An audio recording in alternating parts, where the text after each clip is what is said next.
Mesdames, Mesdemoiselles, Messieurs les journalistes, nous vous remercions d'avoir répondu massivement présent à notre invitation. Le G7 vous a convié à cette conférence de presse pour partager avec l'opinion sa lecture de la situation scolaire à la lumière des derniers événements qui ont secoué notre pays, déjà rudement éprouvé par la crise sanitaire. Vous entendrez par la crise de la Covid-19.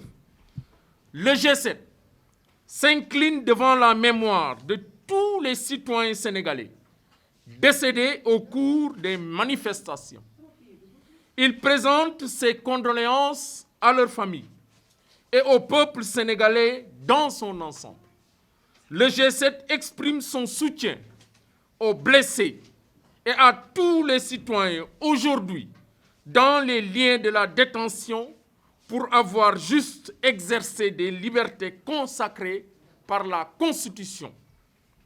Il exige que toute la lumière soit faite sur ces crimes, que les coupables soient identifiés et châtiés.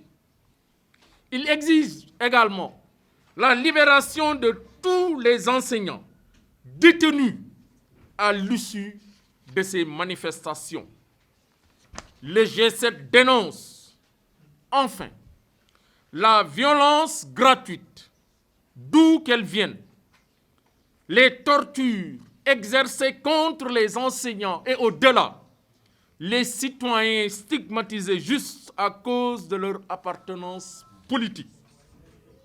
Les intimidations, les harcèlements et menaces de mort consécutives aux propos diffamatoires du directeur de la formation et de la communication du ministère de l'Éducation nationale, selon qui les élèves qui ont arrêté les cours et manifesté ont été instrumentalisés par les enseignants.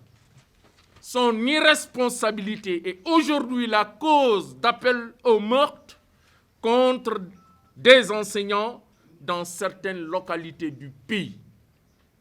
Aussi, le G7 interpelle sa hiérarchie, les autorités en général, et les tiendra pour responsables de toute atteinte à l'intégrité des collègues.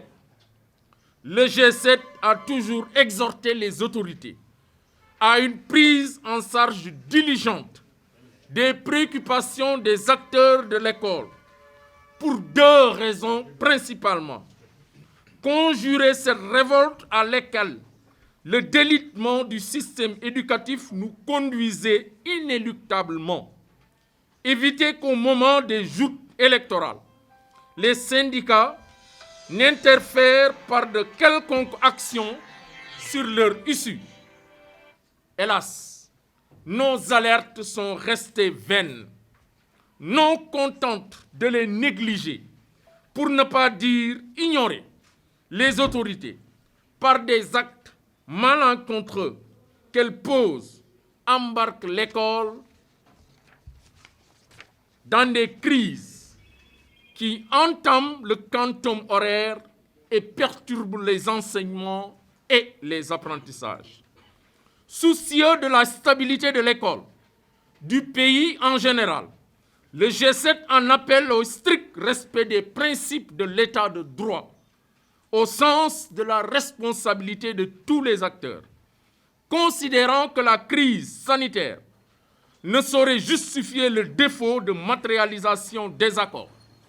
Le G7 exige l'appurement du passif social avec les syndicats, confère différents protocoles.